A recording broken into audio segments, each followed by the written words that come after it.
Hello, everyone in podcast land. Well, this last Sunday, Dr. Mike and I sat down to record the episode you're about to hear. Normally, we record on Wednesday night, but since Wednesday was Valentine's Day this week, we decided to record early. Everything seemed to go fine, and when we were done recording, we thought we had a pretty good episode. The next day, I upload the audio to my computer, and I open it up in my editor. Well, the first thing I see are several completely flat lines in the waveform. I use a program called Audacity to edit, and it shows the audio in a standard waveform. You've probably seen something like it. And a flat line means silence. So I double check the file. I verify it's exactly what was stored on our digital audio recorder, and sure enough, several chunks of audio just didn't record. So I go to the bathroom and throw up for about 20 to 25 minutes and then return to figure out what I'm going to do. It turns out there was enough audio to put together a relatively coherent episode. You won't hear our typical introduction where we're kind of talking back and forth. Instead, you'll just hear us start talking about the Super Bowl. Also missing is our explanation of why we recorded earlier than usual, along with a discussion about how Valentine's Day is a made-up holiday. The show ends rather abruptly in the middle of us talking about the Olympics. All you'll really miss there are details about how much curling we've been watching. We've been watching a lot of curling. The bulk of the missing audio centers around two voicemails we received, one from Randy and one from Keggers. Randy and Keggers, we still have the audio of your calls. The only thing missing was our discussion about them. So we will play both those calls on our next episode. And speaking of voicemails, if you've left one with us within the last few days, those will also appear on our next show because, again, we recorded early.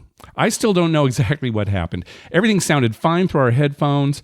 It must have had something to do with the connection to our audio recorder, so I'm going to investigate it to make sure it doesn't happen again. All right, one last thing that was lost. Since our last episode, the details of Zorkfest 2018 were announced. It's going to be in Las Vegas this year on May 25th and 26th at Treasure Island. That is the Friday and Saturday of Memorial Day weekend. And as we mentioned before, 360 Vegas Vacation 6 will be starting the day after Zorkfest ends on that Sunday. Zorkfest is going to be a great event just like it was last year, with tons of panels to teach you how to take advantage of loyalty programs from credit cards, hotels, airlines, casinos. And in addition, this year, we will be participating in an event on Saturday night called Podcasters After Dark. We will do a live version of our show, as will Scott from Vital Vegas and Adam from Vegas Fanboy, Travel Fanboy. There's some conflicting information. I'm not even sure who Adam is, if he's even a real person. But we'll be doing our show for sure, and the whole thing will be hosted by Eric Rosenthal from Vegas Confessions. And it sounds like Julian and Shane from VC will also be there to introduce the show. Tickets for Zorkfest are on sale now at early bird prices that are only good until March 20th, when the price will go up. So head on over to travelzork.com and register now. I'll put a link pointing directly to Zorkfest 2018 in the show notes. In addition, if you use the promo code ZORKBET, that's ZORKBET, ZORKBET, you'll get an additional $10 off the price. You can bet on that. This is going to be a great event, and we hope to see you there. All right, on to the train wreck. February 15th, 2018. From El Cajon, California, this is episode 147 of You Can Bet on That.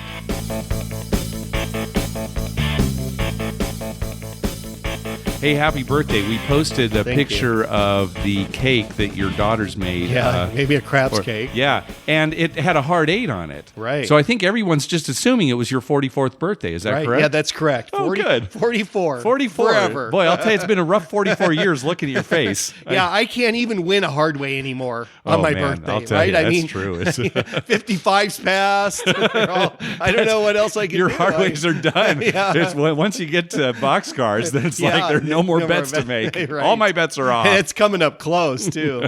You know that cake.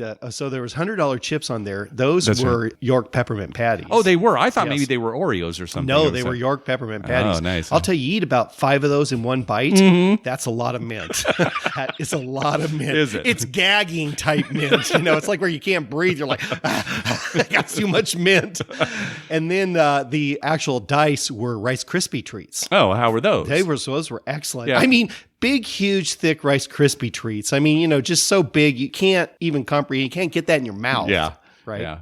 Well, I posted the picture on Twitter. Maybe I'll put it on at the bottom of our show notes this time too, because it was a great cake. Hey, did you enjoy the Super Bowl? Oh yeah. I actually, you know, it was a good game. It was a good game. I kept telling people afterwards, you know, it's the first Super Bowl where I don't think I fell asleep. I mean, seriously, most of them, I'm like, even at parties, I'm off in the corner, like kind of dozing. But you know, I was awake for this whole Super Bowl. You know, and it's so funny because neither one of us really likes either team. No, right? So, that's true. You know, it was kind of. I think we were kind of rooting for Philadelphia. But, you know, I mean, maybe because they were the underdog and New England as well. I was just rooting for a tie. Right. You wanted overtime. I wanted overtime and then a third overtime. And it keeps going on and on till like neither team can field 11 players. That's what I said to Lynn. When it's like, well, we only got 8 left. Everybody else is injured. Oh, well, yeah. It's a tie. Super Bowl history. I wonder if there's a bet for that.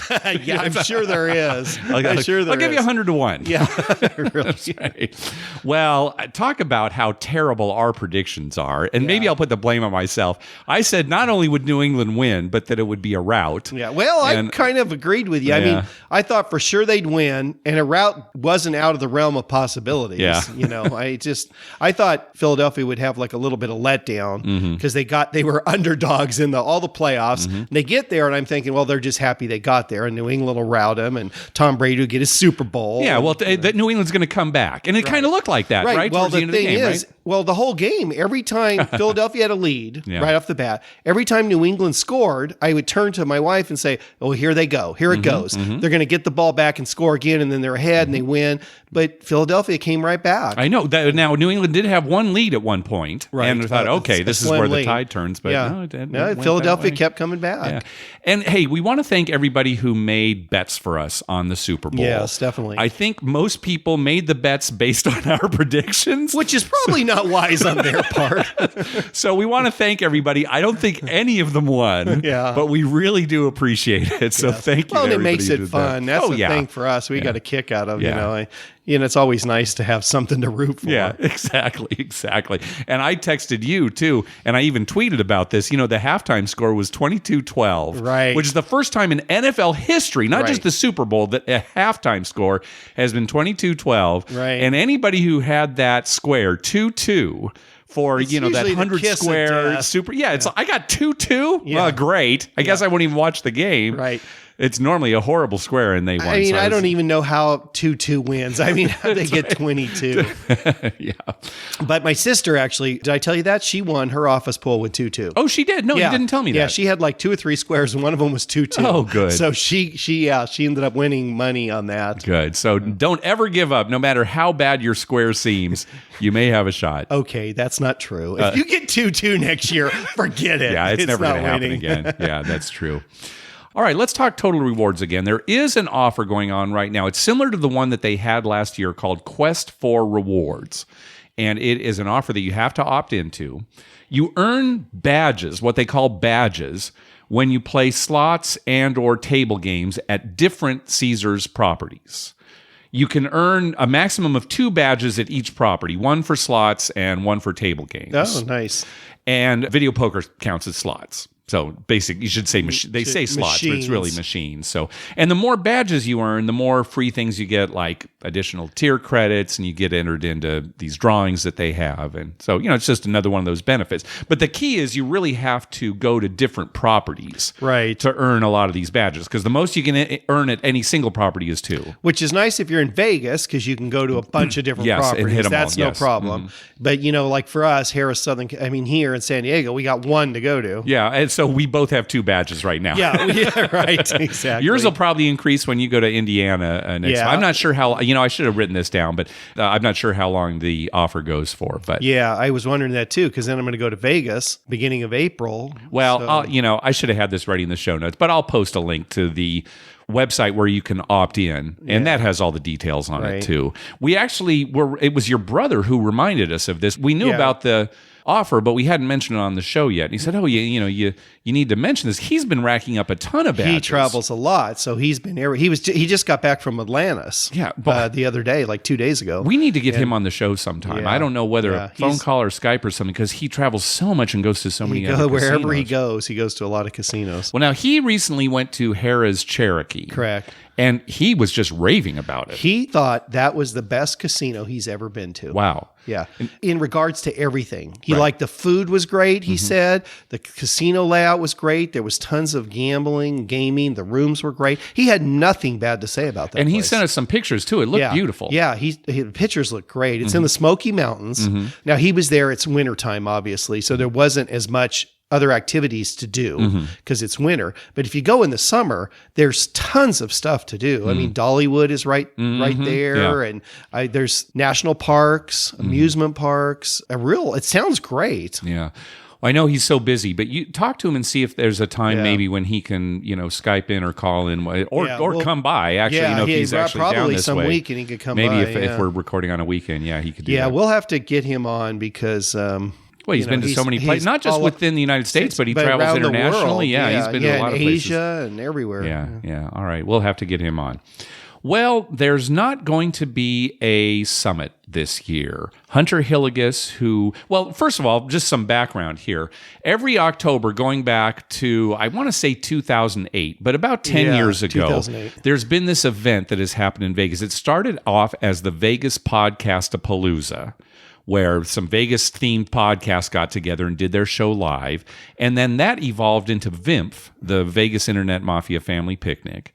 And then last year, it was called the Summit, the Vegas Nerd Society Summit. And Hunter Hillegas is the real driving force behind it. He does so much work to get this thing together. He just announced that there is not going to be a summit this year. And while that's disappointing, I know everybody looks forward to it, and it's a great event. I can certainly understand it. It is so much work.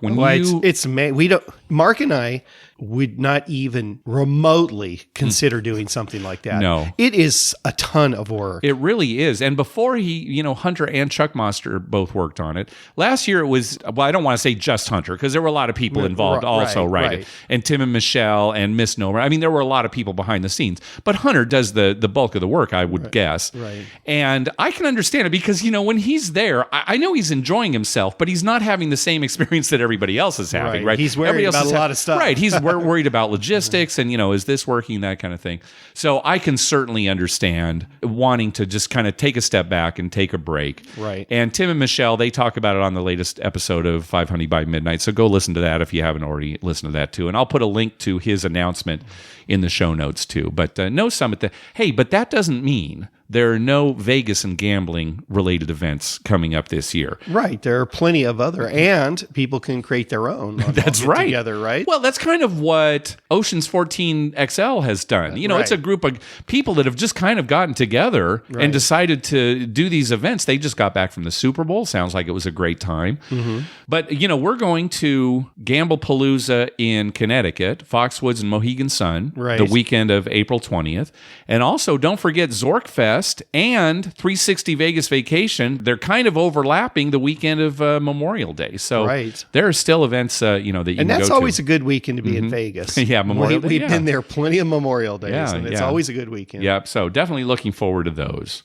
All right, a little more news and a story that we heard last night that we kind of got a kick out of. So Steve Wynn has resigned as the CEO of his company, which, was not a big surprise, but it officially happened since we last had our episode. He's sitting on the top of Wynn right now with his legs dangling over the edge. That's right, like those commercials he used to do. Looking down over the strip. He can't see a thing, but he's just sitting there with his head down. Oh.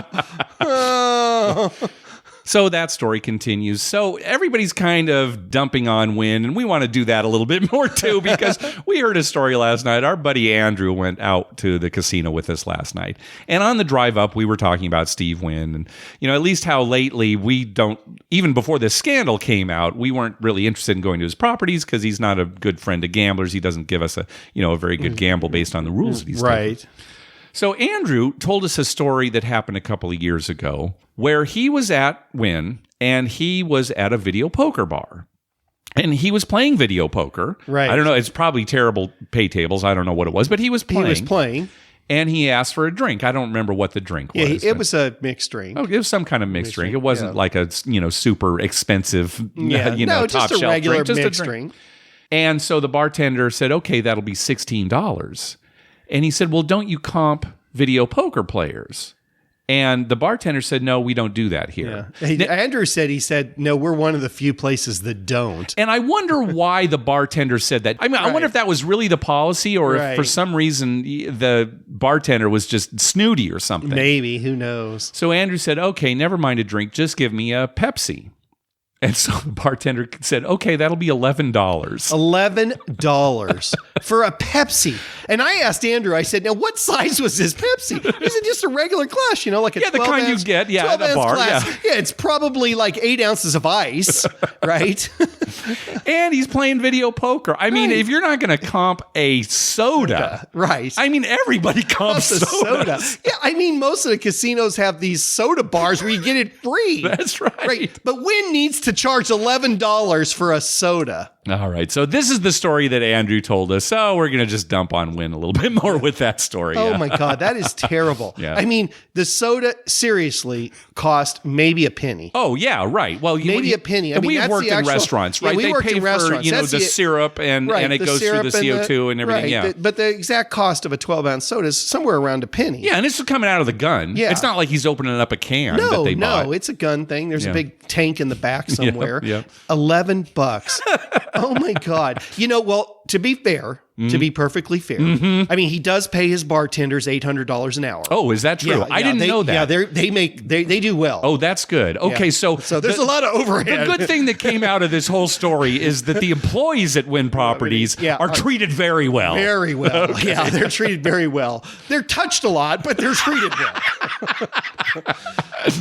Oh my gosh. All right. Well, the Wynn saga continues. Gosh, I hate to be down on a business owner because I'm a business owner, but you know what? That's ridiculous. That is absolutely ridiculous. Yes, it is terrible. Yeah, you're a business owner, but you're not molesting your patients. No. Oh my gosh. Weren't you saying last night on the drive home that you were going to start, when you were going to bill some of your patients, right. You were going to say, "Now, do you want odds with that?" I was going to say, it's $150 unless you want odds. If you want odds, it's going to be a little more. I don't understand, Doctor. What? Yesterday we had some funny stuff. Yeah, we did. A waitress came by and she gave me my drink, and then he said, "Do you want a water?" And I said, "Sure." So I took the water, I set it down, and she looked at me and said, "You want another one?" And I said, "No, I'm trying to cut back on my water intake." That's good advice for everyone. Yeah. Too much water, that's dangerous. And she just looked at me and walked away. And I turned to Mark. She's trying to force me to drink more water. That's right. What are they doing at this casino? Yeah. Give me my mixed drink. I don't need water. Well, I'm glad we had stuff to laugh about yesterday because the tables were terrible. The tables were terrible, gosh. But it was so bad that we were giggly. We were laughing about stupid stuff. Oh, my gosh. Hey, thanks to everyone who's been clicking through our Amazon link. Remember, whenever you're going to buy something through Amazon, please go to our page first, youcanbetonthat.com, and click through our Amazon link towards the top of the page. All right, let's move on to our voicemail hotline. Remember, call our hotline at 951-292-4377. That's 9512-WAGERS. 9512-WAGERS. And maybe we'll play your clip on the show. So again, we're recording early, so if you called in and you don't hear your call on this episode and you were expecting to, it'll probably show up on the next episode. Right. Hi, Dr. Mike and Mark. I'm new to the podcast. I just discovered it. It's wonderful. It's great. Excited to find a good gambling podcast. I just want to tell you a story real quick, and I wondered whether this had ever happened to you before. It was August 6th in Tunica, happened to be my wife's birthday, which never bring your wife to Tunica, Mississippi for a birthday. Not a good idea. Anyway, Point taken. Ended up being a good trip. It is August 6th. I'd never played Mississippi Stud before. I went down to the table. I sat down. Lady explained the game to me very quickly. After 3 hands, she dealt me a pair of sixes. Well, I had an automatic push hand, so in addition to my ante bet, I tripled first, second, and third street. Then she turns over another 6. So now I got trips, which is great. I forget what it pays, but I knew I was in the money. She turned over 2, and the final card, of course, as you know, was a 6. So this is August 6th, my wife's birthday. I get 4 sixes. I'm elated. It pays 40 to 1. So I'm looking at $1,600 plus a bonus bet I think was another nickel, which paid, I don't know, another $100 or so. I can't remember. But anyway, I'm into it for $1,700. And what was weird about this was the pit boss, she called him over, and it was like his money. He was kind of pissed off about it. Well, I'm just sitting there, and he asked for my card. He calls up to the upstairs, I guess, and has him review the tape as if we cheated or something. I had never seen this before. So they reviewed the tape, paid me my money, kind of reluctantly. It was weird. Anyway, that was at the Horseshoe. So a week later, I was at the Cromwell in Vegas, and I hit for 4 kings playing the same game. I'm loving this game. I've hit 4 of a kind 3 times now. But I hit 4 of a kind there, and I said, are they going to have to review the tapes? And the guy goes, hell no, we don't review the tapes. We just pay you. Anyway, I just wonder whether that had ever happened to you. I'd never seen it before. Love your show. I love craps. I hope we can play someday together. My name's Jamie from Nashville. I fly for your favorite airline in San Diego, so I bid all my overnights for casino trips. Anyway, have a great rest of your day, and again, I enjoy your podcast. Thank you. Different casinos are going to sweat the money differently, and I think it's ridiculous for $1,600 to have to go. Ridiculous, but yes. even if that is their policy, the pit boss should come over and say, "Oh, sorry, our policy is we need to check the tape. It's going to be a few minutes. Right? Can we get you a drink while we wait?" Instead of being upset about it. It'll be $11 for that drink, but we'll get you one. And eventually get your payoff, and that's great. Over at the Cromwell, what are you talking about? It's just 4 of a kind. Yeah, I mean, right. 4 of a kind comes up all the time. It's so ridiculous. And you know what? That's probably not even their policy. I'd be willing to bet it isn't. It's just some pissy pit boss who knows what happened to him earlier in the day or whatever, and he's just going to take it out on somebody. Yeah. That's ridiculous. Yeah. Well, although I would like to know why not to take my wife to Tunica. Yeah, what happened? What happened? I kept waiting for the punchline. What happened in Tunica? Honey, we're going to Tunica. Was she excited at first? And then when she got there, it's like, oh my gosh, what have I gotten myself into? Or why are we in Tunica? Yeah, that's right. This is what you're doing for my birthday? I'll tell you what. I say this all the time. Someone will call and they'll say something, and for a week I laugh. I know. Like, you were having trouble getting through the rest of the call. Yeah, it just hits in my mind, and I'll be working. It's like, oh my God, that was so funny when he said, this is on, I'm going to laugh all week. I'm going to be thinking about, don't take Lynn to Tunica on her birthday. Whatever you do. You can take her to other times. You can take her to other places on her birthday. Not Tunica. Oh, boy. Well, and I do like the word Tunica. Oh, it kind of sounds, Tunica. It doesn't sound like a city. It sounds like a sandwich. I'll have a Tunica sandwich. You got it, sir. That'll be $11. Yeah, that'll be $11. All right. Next up is Garrett. Hey, Mark and Dr. Mike. This is Garrett from Arkansas. Again, I play in some of the Indian casinos in eastern Oklahoma. I wanted to tell you a little bit about what happened last night. I thought it was kind of funny.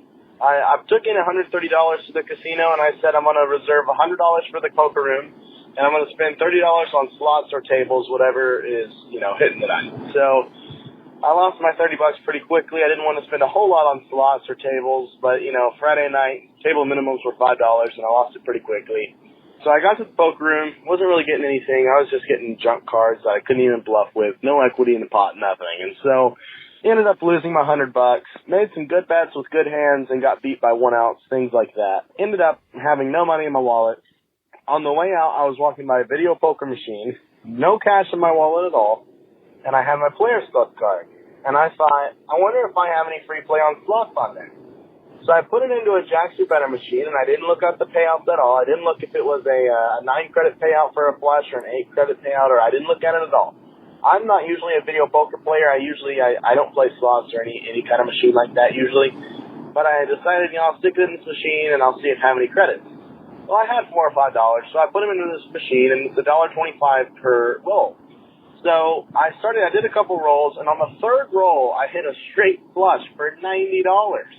And so I was like, wow, that's great. I made almost all my money back. I'm just $30 short now. So I spun it down to about $65, and I cashed it out. I took 20 of the dollars, put it in the machine next to it, and then I hit 4 of a kind of 8s, and it paid me out another $50. So total, I have about $100 now. So I took that to the blackjack table and turned it into $150. So overall, I turned my $4 free play into $150 that I could actually take home. So I was pretty excited about it overall. I figured I'd call in and let you know about that. Usually, my free play, I just throw it away in the machine and go home sad and broke. Anyway, guys, love the show. Look forward to hearing about, what's coming up and hearing more stories. So we'll see you guys later. That's a great story, right? That's a great story. He started with zero, right? He had lost all his money. Right. He had started with zero. It's zero of his own money. It's kind of like when your dad comes up to the craps table and he's all out of money. Right. He has zero. And so you just give him $25 and then he turns that into $800. Right. And then he'll tell the dealers later, oh, yeah, I'm down for the night. And I'm like, you started with zero and you've got $800 now. How can you be down for the night? No, my own money, I'm down. Oh, God.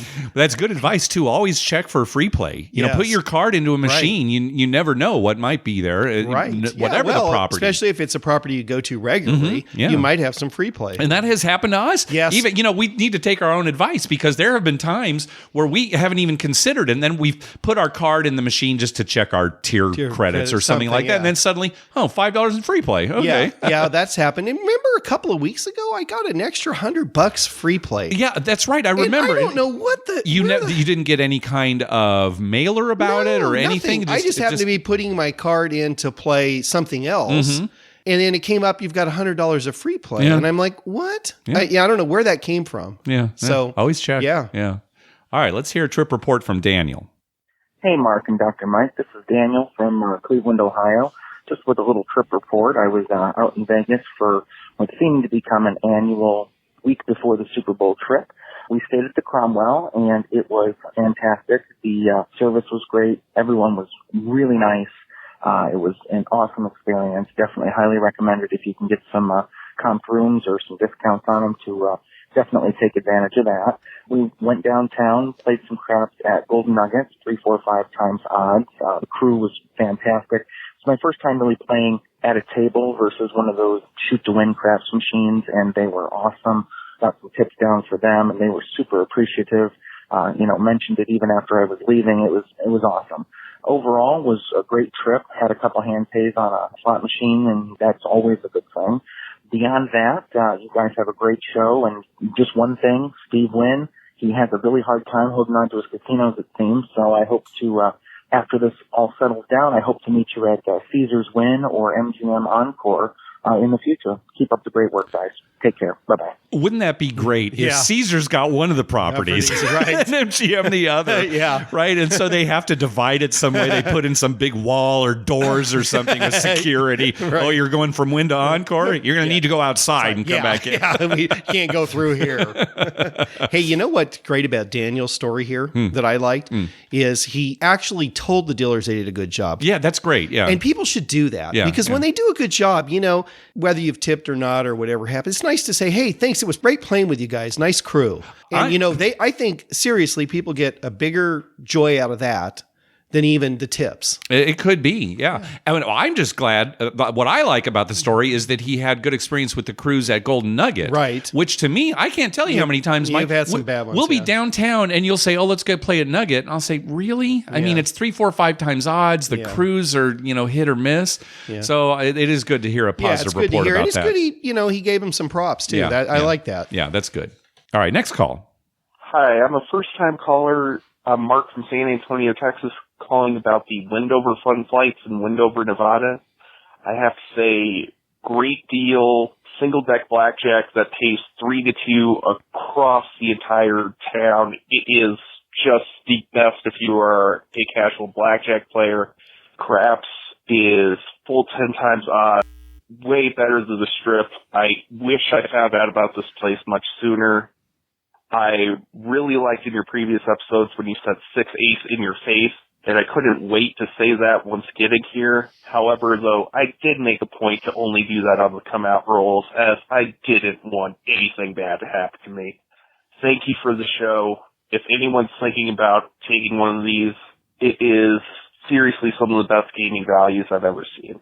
Bye. 6-ace in your face. Yeah, that was us last night, huh? Yeah, that was us. Oh, my gosh. God. We even commented, it seems like every out was 6-ace. Yeah. Wow, how does that happen? Brutal. It was brutal. Yeah, so these Wendover fun flights, they're basically junkets to the casinos, hotel casinos in Wendover. Right. And junkets, there aren't as many junkets as there used to be. No, there used to be tons. Back in the 80s and 90s, you could get a bunch of junkets. It's just kind of a thing of the past. But what they do is they basically fly you into Wendover for a fee up front. They fly you there on a jet, and they give you a hotel and maybe a meal or something. And it's often it's a very great deal. Now, in the case of these Wendover fun flights, they fly from a bunch of different cities, kind of in the Midwest and Southwest and Northwest. There's nothing from the East Coast, but they will fly you in. I'm going to put a link to their website in our show notes. You go there, look up your city or a city that's close to you, and there's certain dates, specific dates. Yeah. It's where the days when they want to fill their casino. Yeah, so it's not all the time, but you say, I live in Denver. Let me look and find out the next time they fly out of Denver. Right. They don't fly out of California. Well, they have Redding, California. That's the only one. Yeah, Redding. Right, Redding? Well, you know what it is? It's because all the rest of the California cities, they're close to either Reno or Las Vegas. Right. So they're probably not going to get a lot of response from people, to go over to Wendover. Right. Well, Redding, though. Redding's not that far from Reno or Tahoe. Well, I guess not, but I don't know. I'm not part of the marketing. If you live in California and you live near Redding, you're good to go. They were just in a meeting, let's just do one California place, just so we can say we service California. Yeah. Some guy's like, Redding. Redding's the place. That's right. Boy, there's per capita one of the largest gambling populations in America. So nothing from Arizona or Utah. Well, a lot of people in Utah, Salt Lake City, they just drive over to Wendover, right? But a lot of other cities. I'll put a link in the show notes, and you can look and see if maybe your city. They do fly a lot. Mike, we're looking at the map here. Yeah, it's a ton of places. It's a bunch of different places. So just look and see when they fly out of your city. I guess junkets are a thing of the past. You don't hear about them as much. Not as much. I am surprised. Like here, the local casinos, not the ones affiliated, not like Harrah's that's affiliated with Caesars properties, but say like Viejas or something. They have a hotel there now. Why don't they have junkets? It's a good question, Mike. Back in the 90s, I could go to a local travel agent, and travel agents are kind of a thing in the past too. Well, but I could go to a local one and say, I want to do the junket to Four Queens, right? And I would pay up front. I don't know, $50. I'd get airfare. If I wanted to stay over, I'd get a hotel room, and then all I had to do was play either 4 or 8 hours, depending on whether I got a hotel room, at a blackjack table, at a $5 blackjack table, right? And then they'd refund my money. Your money, yeah. And that was Vegas, where there's tons of casinos and stuff, right? Yeah. I mean, they really don't need junkets. But some of these smaller places, you think they need junkets to fill their casino up. It'd be to their benefit. Yeah. You get a guy, so you pay for his airfare. Big deal. Because if he's going to play 8 hours at a blackjack table, you're probably going to lose more than the airfare. Yeah, right. Yeah, exactly. Yeah. Anyway, well, check this out, Wendover. All right, let's hear from Greg. Hi, Mark and Dr. Mike. This is Greg calling. Called once before. I'm in Vegas, waiting for the Uber back to the airport, and I wanted to give you a quick trip report. I was here for the Super Bowl, and obviously I was happy with the outcome. A buddy of mine and I were staying at New York, which was, underwhelming, but it was free with a comp, so I'm not going to complain. We watched the game at their party in the theater, which was, all right. It was comfortable, plenty of people, but nothing to really write home about. I then moved to the Cromwell for the last night where, like I said, I am now, and it's like night and day. I mean, it's so much nicer here. All the dealers are great, just like you guys have said before. I can't recommend the Cromwell highly enough to anyone thinking about staying here. I've been playing craps the whole week. It started off pretty good, then it got real bad for the last 3 days. I mean, I just every table I was on just couldn't hit a number. It was kind of demoralizing. So like I said, I'm about to get out of here, and I figured a couple hours ago, all right, I'll stop at one last craps table. I only bought in for $150 at a $10 table, which is way less than I would ever think about. But I thought, I want to kind of stop the bleeding. Let me see how it goes. This was the most unbelievable roll I've ever been a part of. The two guys to me both had, I don't know how much, but thousands of dollars in the chip well, and the shooter went on an absolute tear. By the time he finished, he only hit 2 points, but he just kept throwing number after number after number. I think he threw like 5 5s in a row at one point.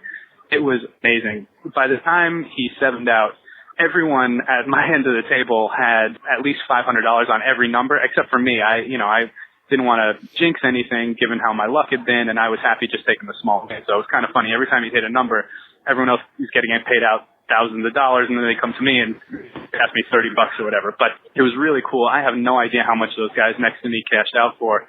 Funny thing, one of them, every roll, he must have started doing this before I got there, he would shout out as loud as he could, 55 shooter, the dealers like the action, which I have no idea what that means, but he shouted it every time, and everyone at first was annoyed by it. Then they were kind of laughing, and then people were reminding him, like, hey, man, you got to say it. Anyway, really cool roll, a lot of fun. Vegas is great. Also, look in the mail. I'm sending you guys a futures bet I placed for you. I'll send it when I get home. All right, take care, guys. Love the show. Oh, great. Thanks, Greg. And I hope it's the Padres winning the World Series. Here it is. That what you hope? Yeah, that's what I'm hoping. I'm hoping it's a bet we could actually win. I just want to frame that. Okay, all right. Yeah, I mean, just more great news about the Cromwell. Right. And it reminds me, too, we were talking about it last night. I sometimes will say Cosmo when I mean Cromwell. You're right. And vice versa. Yeah. So for some reason, you do that a lot. Maybe I've actually done it on the show before and never caught it. But, watch for me, Mike. And if I do that, it's like, what? You like playing at Cosmo? They don't have 100 times odds. Oh, yeah. Sorry. So, I've heard that quite a bit, like 55 shooter, the dealers like the action. Seriously, yeah, you hear that a lot. That's I'm surprised he hasn't heard that before. I hope the point wasn't even 10. Yeah, right. It's like, what? Nobody's on the 10. It's like 55 shooter, dealers like the action. The dealers aren't even on the 10. What? Yeah. I guess they like it. It's their favorite going to be role. my new catchphrase. No, I know it is. I know it is. All right, last call. Hi, Mark and Dr. Mike. This is Steve from Chicago. I had a tipping question. I have a tipping kind of process and habit at the craps table. I like to do two-way, hard-way bets. It helps me get past the guilt of betting that high house edge, bad mathematical choice, but then I can gamble like Dr. Mike, and it's a little more exciting. My question, though, is about card games, specifically carnival games, specifically one game, Mississippi Stud. I don't know if you're familiar with the game, but you are dealt 2 cards, and then you can either fold or bet into them on 3rd Street, 4th Street, 5th Street, building a single 5-card hand. The deal with that game is there are times when based on the 2 cards you were dealt, that you've already won. If you're dealt a high pair, you're already going to win, and then you can triple your bet on 3rd, 4th, and 5th Street, and then potentially even improve your hand if you get a 3 of a kind, 2 pair or quads, which would be awesome. My point is, if you're going to tip the dealer anyway, rather than just handing over the money or making a bet on your initial bets, can you bet or tip, I should say, on 5th Street? If you know it's already going to be a winner, your, let's say, example, $5 bet is automatically at least a $10 bet. Can you bet on, or can you tip on something that you already know is a winning bet? It costs you nothing extra, and it gains the dealers, and of course, I guess you gain additional goodwill. Only reason I ask is I've never seen anyone do that, so I'm guessing there may be some house rule against betting into or tipping a known winner. Maybe just an oddity associated with that game. I guess I'm going to be in Vegas in a little under 2 months, so if you don't know or don't have a definitive answer, I might try it and see if they holler at me. But thought it's a good way to benefit the dealer at no additional cost to you. Thanks, guys. Yeah, I think this answer is probably yes. I would say definitely yes, because it's like when you make a bet on blackjack and you double down. You put $1 for the dealer, you can actually double down the dealer bet. Yes, right? yes. There's no rules against betting more for the dealer. Right. I think that the answer is yes. Now, as long as you have made the initial ante-bet for the dealer as well. Right, exactly. Yeah, Right, you can't, just put extra money on Fifth Street. Right, just all of a sudden Fifth Street, now I'll bet for the dealer. But if you made the initial ante, you should be able to make all the bets. If you made the initial and Third Street and Fourth Street, then sure, you can make a Fifth Street bet. And Steve was concerned, it's a bet that's guaranteed to win. Yeah. Is there you're making a bet for yourself that's guaranteed to win. Right. Right? Exactly, I mean, that's really, there's no difference. So it's the nature of the game. It's also when you tip and you're guaranteed you're not going to win, right? Now, do you have to triple the bet for the dealer if you've tripled it for yourself? Probably not. Probably not, because the casino would prefer that. Yeah, they would prefer you put only one, right? So they'll probably even let you do that. And, as always, check with the casino and you'll find out. But you're probably not seeing people tipping like this. Not because it's against the rules, but people who play carnival games typically don't tip. Yeah, you see very little tipping on carnival games. Now, why is that? Well, it's I don't know. It's kind of the same way. High house edge game. Maybe it's because with blackjack, more people know how to tip. I just put a chip out there in front. Right. Whereas with Mississippi State, there's so many bets. I don't know what to do. I'm just not going to tip at all. How do I tip? Or after a hand, they just toss the dealer a $5 chip or $1 chip or whatever. So, yeah. You could ask the dealer, too. Sure. You could always say, hey, I want to put a tip for you. Where would you like me to put it? Yeah, yes, exactly. How can I tip for you? What would you prefer? Crab set, people do that a lot. Sure. And dealers will say, well, here, just put $1 on the hard 8 because it points 8 or hard something. 8, or you bet yo for us. Or, when you're walking away from the table, here's a bet for you guys. Bet however you like, and you walk away. A lot of the times they'll put it on some high house edge bet. Because they want to have a big hit, right? They usually put it on aces or 12 or something, right? Yeah. All right. Well, that's going to do it for this episode. Hey, we want to thank listener Brock for a PayPal donation. He said, thank you for the entertainment and the great show, guys. Karma donation for my Vegas trip this upcoming weekend. Hopefully I'll have some luck and will report back with a trip report. Thank you, guys. And he's probably already back from his trip by now, so hopefully he had some good luck there. Hopefully he had great luck. Yeah. Hey, be sure to check out our TV listing showing all the gambling-related shows coming up within the next 2 weeks. We update those listings every Wednesday using a customized program that searches through all the raw American TV data. Just go to youcanbetonthat.com/TV-listings. We'd love to hear from you. Call our voicemail hotline at 951-292-4377. That's 9512-WAGERS. Or you can email us at youcanbetonThat@gmail.com. You can also follow us on Twitter at YouCanBetOnThat and on Facebook at Facebook.com/YouCanBetOnThat. Finally, please go to your favorite podcast app and write a review on us. We love getting your feedback. What do you got for us, Dr. Mike? Yeah, this morning, after a long night at the casino and being very tired and, not completely with it, I get up to find my daughter's watching the Fred Flintstone movie, the Flintstones movie. The live action movie? The live action movie. And Viva Rock Vegas? Viva Rock Vegas, exactly. Okay. And I'm sitting there, my eyes are kind of partially open. There's, scrambled egg running down my chin and stuff. And I'm looking and they're at the Molten Nugget. And I was like, and, they had all these casino signs, and I was just, it's great. I haven't seen it. My understanding, it's one of the worst movies ever made. It's a very crappy movie, very bad. The part I only saw like a half hour of it. I saw the last half hour. Okay. Because I was waiting for the Olympics to start. Okay, Oh, good. Well, you had a good morning at least. Yeah, I had a good morning. Just what I needed after a night at the dismal night at the casino. Oh boy, it was rough, folks. Just a little lightheartedness. Yeah, all right. And we're the other thing I should mention, Mark and I are super excited about the Olympics. Yeah, we're big Olympics guys. Yeah, we're we love big watching Olympics. that. Yeah. And I love the Winter Olympics. Yeah, I love that stuff is on there that you don't see every day. All right, thanks for listening. Good night.